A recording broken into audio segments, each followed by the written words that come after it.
अस्सलाम वालेकुम प्यारे बच्चों, क्या आप जानते हैं ईद ज़हरा क्या है और ये कब और क्यों मनाई जाती है? तो आओ आज मैं आपको ईद ज़हरा के बारे में बताऊंगी। प्यारे बच्चों, 9 ज़िलहिज से लेकर 8 रबीउल अव्वल तक हम सोग मनाते हैं। इन दिनों में हम स्याह कपड़े पहनते हैं, खुशी नहीं मनाते बल्कि अपने मौला और बीबी को पुरसा देते हैं। 8 रबीउल अव्वल को हमारे इमाम हसन अस्करी अलैहिस्सलाम की शहादत होती है। इस दिन हम इमाम ज़माना अलैहिस्सलाम को उनके बाबा का पुरसा देते हैं। इसके बाद अय्याम अर्ज़ा खत्म हो जाते हैं। फिर 9 रबीउल अव्वल को हम सब अच्छे और रंगीन कपड़े पहनते हैं क्योंकि ये दिन है ईद ज़हरा का।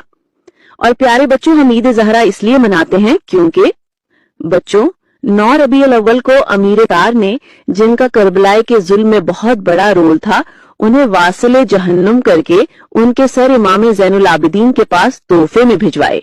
मेरे मजलूम इमाम के चेहरे पर 40 साल के बाद मुस्कुराहट आई और इमाम ने बीबियों से फरमाया कि अब सोग खत्म कर दिया जाए। इसीलिए हम 9 रबीउल अव्वल को ईद ज़हरा मनाते हैं। और बच्चों, दूसरी वजह यह है कि इसी दिन हमारे इमाम मेहदी अलैहिस्सलाम की ताजपोशी हुई और मनसबे इमामत मिला। ईद ज़हरा का दूसरा नाम ईद शुजा भी है। ईद शुजा इसलिए कहते हैं क्योंकि उस दिन अमीर मुख्तार ने अपनी शुजाहत दिखाई और करबला के दुश्मनों को वासिले जहन्नुम किया। तो प्यारे बच्चों, अब आपको पता चल गया होगा कि 9 रबीउल अव्वल को हम क्यों ईद ज़हरा मनाते हैं।